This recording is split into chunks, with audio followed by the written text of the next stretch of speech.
তুরস্ক যে দেশ একসময় ন্যাটোর ভেতরে থেকেও প্রতিরক্ষা শিল্পে পশ্চিমা শক্তির উপর নির্ভরশীল ছিল, আজ সেই দেশই নিজের হাতে গড়ে তুলছে স্বনির্ভর প্রতিরক্ষা ঢাল। President Recep Tayyip Erdogan ২৭ August আঙ্কারায় আসেলসানের নতুন প্রকল্পের ভিত্তিপ্রস্তর অনুষ্ঠানে ঘোষণা দিলেন, যে দেশ নিজস্ব বিমান প্রতিরক্ষা ব্যবস্থা গড়ে তুলতে পারে না তারা বর্তমান চ্যালেঞ্জের মুখে ভবিষ্যতের দিকে আত্মবিশ্বাসের সঙ্গে তাকাতে পারবে না।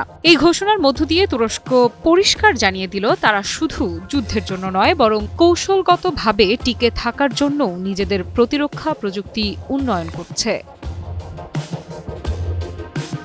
অনুষ্ঠানে তুর্কি সেনাবাহিনী পেয়েছে ৪৭টি যানবাহন সমন্বিত স্কাই ডোম সিস্টেম, যার মোট মূল্য $৬৬০ মিলিয়ন।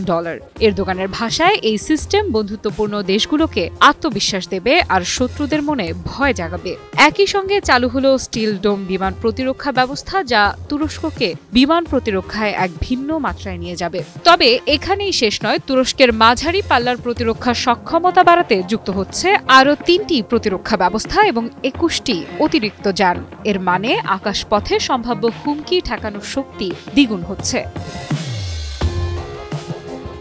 কিন্তু এরদোগানের বক্তব্যে সবচেয়ে বড় চমক এসেছে আরেকটি দিক থেকে। তিনি ঘোষণা দিয়েছেন, তুরস্ক তাদের প্রতিরক্ষা শিল্পের প্রযুক্তি শুধু নিজেদের জন্য সীমাবদ্ধ রাখবে না, বরং বন্ধু ও মিত্র রাষ্ট্রগুলোর জন্য উন্মুক্ত করবে। অর্থাৎ আঞ্চলিক ও বৈশ্বিক কূটনীতিতেও এই প্রযুক্তি এক শক্তিশালী হাতিয়ার হয়ে উঠবে। এই উন্নতির পেছনে কাজ করছে তুরস্কের প্রতিরক্ষা প্রতিষ্ঠান আসেলসান। এর তৈরি কৃত্রিম বুদ্ধিমত্তা ভিত্তিক কমান্ড ও কন্ট্রোল সফটওয়্যার একসঙ্গে শত শত বিমান প্রতিরক্ষা ব্যবস্থা পরিচালনা করতে পারবে। যুদ্ধক্ষেত্রে এটি হবে এক ধরনের মস্তিষ্ক, যা সেকেন্ডের মধ্যে সিদ্ধান্ত নেবে এবং পুরো প্রতিরক্ষা নেটওয়ার্ককে সমন্বিত করবে। বর্তমানে তুরস্কের প্রতিরক্ষা শিল্পে লোকালাইজেশন রেট ৮৩% পৌঁছেছে। শুধু তাই নয়, তারা বছরে $৭.৫ বিলিয়ন আয় করছে প্রতিরক্ষার রপ্তানি থেকে। ১৮৫ দেশে তুর্কি প্রযুক্তির ব্যবহার হচ্ছে, যা স্পষ্ট করে দেয় তুরস্ক এখন কেবল ভোক্তা নয় বরং বৈশ্বিক প্রতিরক্ষা বাজারের এক উদীয়মান খেলোয়াড়। ওদের স্বপ্ন পূরণে পাশে থাকতে পেরে আমরা গর্বিত। এই টেকনোলজি বেস হবে ভবিষ্যতের নতুন কেন্দ্র।